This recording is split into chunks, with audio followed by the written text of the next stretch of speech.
అందరూ నమస్కారం అండి. నేను మీ కోని అంకబాబు. ఈరోజు ఒక మహత్తరమైనటువంటి ఒక పుణ్యక్షేత్రం గురించి మనం తెలుసుకోబోతున్నాం.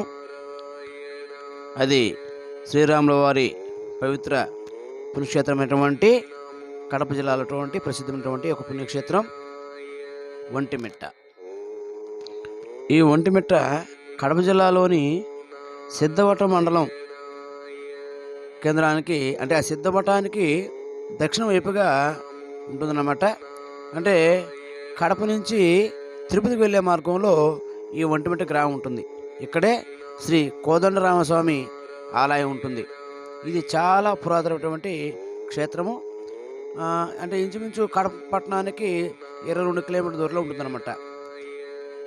ఈ ఆలయం నందు ఒకే శిలపై ఈ సీతారాములు లక్ష్మణులు ముగ్గురు కొలువు తీరుంటారు. అందుకని ఈ యొక్క క్షేత్రానికి ఏకశిలా నగరం అని కూడా పేరు ఉంటుంది. ఇంకో విధంగా చెప్పాలంటే ఈ క్షేత్రానికి పేరు రావడంలో 2 విభిన్నమైన కథలు మనకి ఇక్కడ చెప్తూ ఉంటారు. అవేంటంటే సుమారు 160 అడుగుల ఒక మిట్ట మీద, అంటే ఎత్తైన ప్రాంతంలో ఈ ఆలయం నిర్మించబడింది. అందువల్ల దీన్ని ఒంటిమిట్ట అని ఈ రామాలయానికి, ఈ గ్రామానికి ఆ పేరు వచ్చిందంటారు. ఇంకోటి ఏంటంటే ఒంటుడు మెట్టుడు అటువంటి ఇద్దరు దొంగలోళ్ళు, కానీ వారు ఇక్కడ సీతారామ లక్ష్మణుల్ని కొలిచి తమ వృత్తిని మానుకొని తర్వాత నిజాయితీగా బతికారని, కాబట్టి వారి పేరు మీద ఈ ప్రాంతానికి ఒంటిమిట్ట అని పేరు వచ్చిందని ఇంకో కథనం ప్రాచుర్యంలో ఉందన్నమాట. ఇంకా చెప్పాలంటే ఇందా చెప్పాను కదా, పూర్వం ఈ ఒంటిమిట్టను ఏకశిలా నగరం అని పిలిచేవారు. ఎందుకంటే ఇక్కడ కోదండరామ ఆలయంలో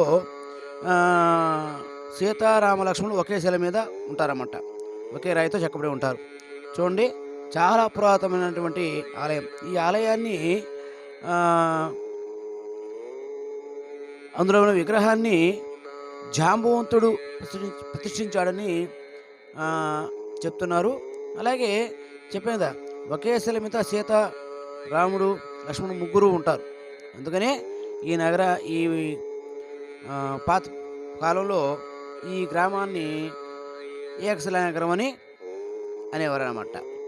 ఇది నేను చెప్పాలంటే రాముల వారి క్షేత్రాలలో అత్యంత ప్రసిద్ధమైన క్షేత్రం. అంటే తెలంగాణ ఉన్నటువంటి భద్రాచలం ఎంత ప్రాముఖ్యత సంతరించుకుందో, ఉత్తరప్రదేశ్లో ఉన్నటువంటి అయోధ్య ఎంత ప్రాముఖ్యత సంతరించుకుందో, మన ఆంధ్ర ప్రాంతంలో ఈ ఒంటిమిట్ట అంతటి గొప్ప ప్రాధాన్యత సంతరించుకుందన్నమాట. చూస్తున్నారుగా, ఇది ఆలయానికి ఉత్తర ద్వారం అన్నమాట. నేను ఈ ఆలయాన్ని షూటింగ్ చేయడానికి, చిత్రీకరించడానికి వెళ్ళినప్పుడు వైకుంఠ ఏకాదశి మరుసటి వెళ్ళానమాట. అందువల్ల ఇంకా అలంకరణ అలాగే ఉంది.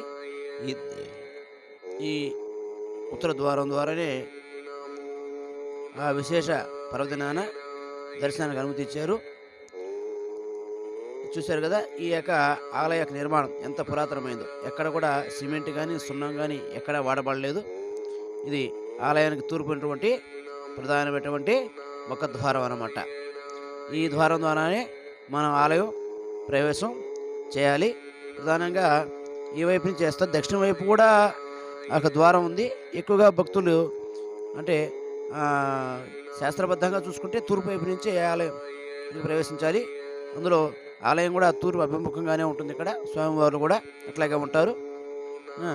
ఇంకా మనం ఈ ఆలయ విశేషాలు చెప్పుకోవాలంటే, ఈ ఆలయ గోపురం చూడండి, చోళరాజుల యొక్క శిల్పకళా సాంప్రదాయ రీతులను పోలి అత్యద్భుతంగా ఉంది. చూశారు కదా, చోళరాజులు ఎంత అద్భుతంగా, అంటే ఈ ఇంచుమించు 11వ శతాబ్దం కాలంలో, అంటే 11వ శతాబ్ద కాలంలో చోళరాజులు ఈ యొక్క ఆలయాన్ని నిర్మించారని ఇక్కడ శాసనాల ద్వారా తెలుస్తోందన్నమాట. అది కూడా ఆ తర్వాత కూడా, అంటే క్రీస్తు శకం 1555, 1558, 1564 శాసనాల ద్వారా మనకి తెలుస్తుంది. అంటే అప్పుడప్పుడు కొంచెం ఇంకా అభివృద్ధి చేసినట్టుగా. ఇంకో విషయం చెప్పాలంటే, ఈ మధ్యకాలంలో మరీ ఎక్కువగా దీని ప్రాధాన్యత సంతరించుకుంది. ఎందుకంటే అంతకుముందు వరకు శ్రీరామవనం కానీ మనకు భద్రాచలం గుర్తొచ్చేది. ఎప్పుడైతే ప్రత్యేక తెలంగాణ ఏర్పడిందో మన ఆంధ్రులకి ప్రధాన రామ మందిరంగా, రామక్షేత్రంగా ఈ యొక్క ఒంటిమిట్ట అలరారుతుంది. చూడండి ఎంత అపురూపమైనటువంటి శిల్పమో, నిర్మాణము. మీకు అనేక నేను దగ్గరుండి ఆ శిల్ప సౌందర్యాన్ని మీకు చూపిస్తాను. ముందు మనం ఆలయ విశేషాల గురించి తెలుసుకుంటూ ఆలయ ప్రదక్షిణ కూడా చేద్దాము.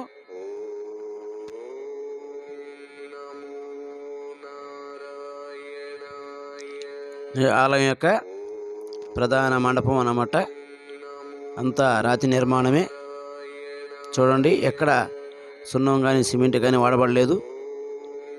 ఇప్పుడు మనం చూస్తున్నది దక్షిణ ద్వారం దక్షిణ ద్వారం అంటే ఈ ఆలయానికి ఉత్తరం వైపు, అలాగే దక్షిణం వైపు, తూర్పు వైపు 3 గోపురాలు ఉంటాయి. మనం ఇందాక తూర్పు వైపు నుంచి వచ్చాము. ఇప్పుడు దక్షిణ ద్వారం వైపు ఆలయంలోకి ప్రవేశిస్తే ఎలా ఉంటుంది అనేదాన్ని మీకు చూపించడం కోసంగా ఈ ప్రయత్నం చేశాను. గమనించండి. ఈ గోపురం కూడా చాలా చక్కని శిల్ప చాతుర్యంతో నిర్మించారు. మనం ఇలా దక్షిణ ద్వారం నుంచి ప్రవేశిస్తే ఎదురుగా కనిపిస్తున్నది ఉత్తర ద్వారం గాలి గోపురం అన్నమాట. ఇప్పుడు మనం ఆలయ ప్రదక్షిణ చేస్తూ మిగతా విషయాలు తెలుసుకుందాం. మనకు కనిపిస్తున్నది వాహనశాల. ఈ ప్రాకారం చూడండి చాలా ఎత్తుగా నిర్మించబడి ఉంది.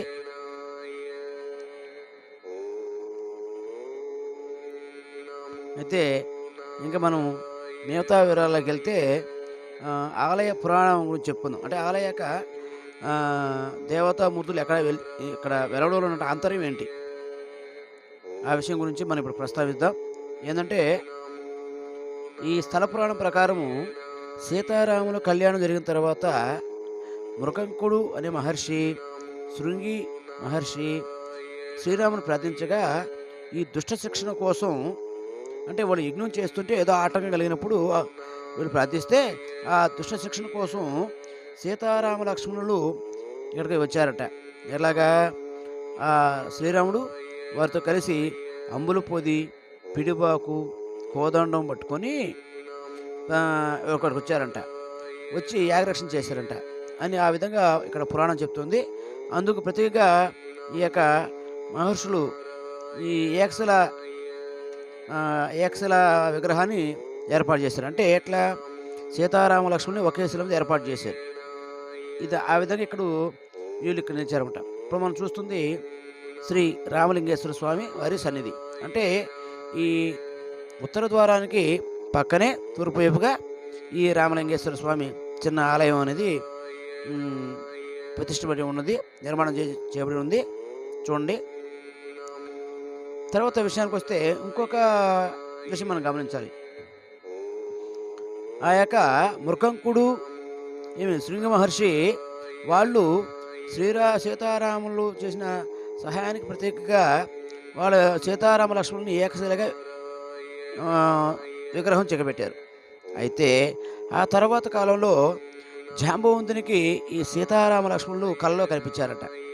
ఆయన ఆనందభరితుడై తర్వాత ఆ సీతారామ లక్ష్మణుల ఏకశిలని ఈ ప్రాంతంలో ప్రతిష్ఠించారంట. అందుకని ఇక్కడ ఆలయంలో ఉన్నటువంటి ఆ సీతారామ లక్ష్మణుల విగ్రహాల ప్రతిష్ఠని జాంబవతి ప్రతిష్ఠ అంటారు.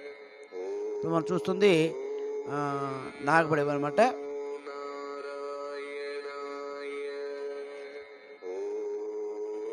ఇప్పుడు మనం మిగతా విషయాలు మాట్లాడుకుందాం. ఏంటంటే ఈ మనం చూస్తున్న ఈ మండపం ఏదైతే ఉందో 32 శిలాస్తంభాలతో ఉంటుంది. దీన్ని రంగమండపం అంటారు. ఏమంటారు? రంగమండపం అంటారు. ఇంకో విషయం చెప్పాలంటే భారతదేశంలో గొప్ప ఆలయ గోపురాల్లో ఒంటిమిట్లో ఉన్నటువంటి ఈ కోదండరామస్వామి ఆలయ గోపురం ఒకటి. ఇప్పుడు చూపిస్తున్నాను కదా మీకు నేను. చూడండి. అంటే భారతదేశంలో ఉన్నటువంటి ఆలయ గోపురాల్లో ఇదొక ప్రముఖమైనటువంటి ఆలయ గోపురం. చూడండి. ఆ రోజుల్లో శిల్ప చాతుర్యం ఎంత చక్కగా చూడండి. ఎక్కడెక్కడో బండలు తెచ్చి అంటే ఒకే రకమైనటువంటి తీరులో అదే కొలతలతో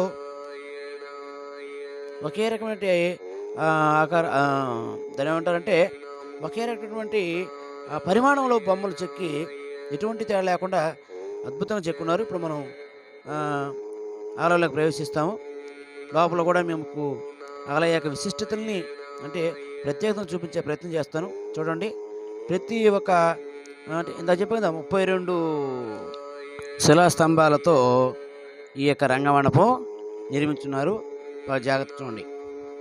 తర్వాత మరో ఆసక్తికరమైన విషయం మీతో ప్రస్తావిస్తాను, వినండి. ఏంటంటే 1640 సంవత్సరంలో కడపను పరిపాలించినటువంటి అబ్దుల్ నబీ ఖాన్ ఆయన యొక్క ప్రతినిధి ఒకసారి ఈ ఆలయానికి వచ్చిన భక్తులను ఉద్దేశించి మీ దేవుడు పిలిస్తే పలుకుతాడా అని ప్రశ్నించాడంట. అప్పుడు చిత్తశుద్ధితో పిలిస్తే తప్పక పలుకుతాడని అక్కడ వారు చెప్పగా ఆయన 3 సార్లు శ్రీరాముని పిలిచాడు. అందుకు ప్రత్యేకంగా 3 సార్లు ఓంకారం శబ్దం వినపడిందంట. అది విని ఆయన చాలా ఆశ్చర్యపడి ఆనాటి నుంచి స్వామి భక్తుడిగా మారిపోయాడంట. అందుకే ఆ సందర్భాన్ని పురస్కరించుకొని దానికి రుజువుగా అన్నట్టుగా ఎందరో ముస్లింలు కూడా ఈ ఆలయాన్ని దర్శించుకోవడం నేటికి ఇక్కడ విశేషం అన్నమాట. తర్వాత మరో విషయం ఏంటంటే ఒంటిమిట్ట నివాసి అయినటువంటి అయ్యరాజు తిప్పకవి అనే ఆయన క్రీస్తు 1432 నుండి 1446 వరకు ఈ సంగమ రాజు వంశంలో ముఖ్యమైనటువంటి ప్రౌఢదేవరాయల ఆస్థానంలో కవిగా ఉన్నాడు. ఆయన ఈ రఘువీర శతకాన్ని రచించారు. రఘువీర శతకాన్ని రచించారట. ఇంకో విషయం ఏంటంటే శ్రీకృష్ణదేవరాయల కుల్లో ఉన్నటువంటి అష్టదిగ్గజాలైనటువంటి ఆ 8 మంది కవుల్లో ఒక కవి ఎవరైనా అయ్యలరాజు రామపదుడు. ఆయన పుట్టింది కూడా ఈ ఊరే. ఇది ఈ ఒంటిమిట్ట గ్రామం అనమాట. ఇక్కడే పుట్టి ఆయన రామాభ్యుదయం అనేటువంటి మహాగ్రంథాన్ని కూడా రాశాడు. శ్రీకృష్ణదేవరాయల కుల్లో ఉన్నటువంటి అష్టదిగ్గజ కవుల్లో ఒక కవి అయినటువంటి అయ్యలరాజు రామపదుడు. అటువంటి మహామహులు పుట్టి ఇక్కడ సంచరించాలంటే చాలా గొప్ప విషయం. తర్వాత ఇప్పుడు మనం చూస్తుంది బమ్మెర పోతన గారి విగ్రహం అన్నమాట. ఈయనకి ఈ ఆలయానికి సంబంధం ఏంటంటే ఈ బమ్మెర పోతన గారు ఆంధ్ర మహాభాగవతాన్ని రాసి రాముల వారికి ఒంటిమిట్లో ఉన్నటువంటి రాముల వారికి అంకితం ఇచ్చాడంట. అందుకని ఆయనకి ఆ విగ్రహాన్ని ఈ మండపంలో ఈ రంగ మండపంలో ప్రధాన ద్వారానికి ఈ ఎడమవైపు ఏర్పాటు చేస్తున్నారు. ఇప్పుడు మనం చూస్తుంది ఈ రంగ మండపంలో ఉన్నటువంటి శిలాస్తంభాలు చూడండి.